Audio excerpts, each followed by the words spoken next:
In this video, I'll be showing you how to add users to your company so that you can all share projects inside of the same company projects page. So in the last video, I showed you how to sign in as a new user and create an account inside of Condoit. Here I'm going to show you how to add other people to your account so that you can all share projects. So if you look up here on the top right of the My Projects page, you can see the little Condoit logo. If you tap on that logo, it's going to bring up a little menu.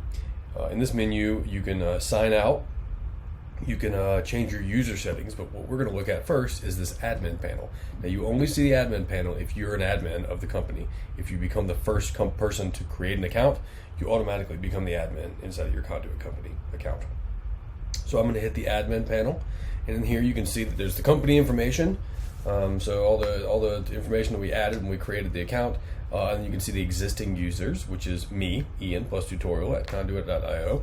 And here you can add new accounts. So we can say, we'll say that it's Ian plus other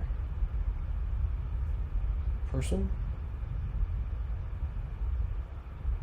at Condoit. So here you would just put in your coworker's email address and hit create, and it's going to put them into the existing users here. Now you can make them an administrator or not. If they are not an administrator, then you can allow them to delete people from your company. Now one thing I want to add is that if you're going to sign in, so when you create this person, this new existing user inside of Condoit, they then, when they go and download Condoit, they have to hit create an account and create an account just like we did in the last video. So they'll have to create an account and say first, last name, use the email that you put in, and it will automatically let them into the Condoit account. Next, we will start making new projects, and I'm going to stop there.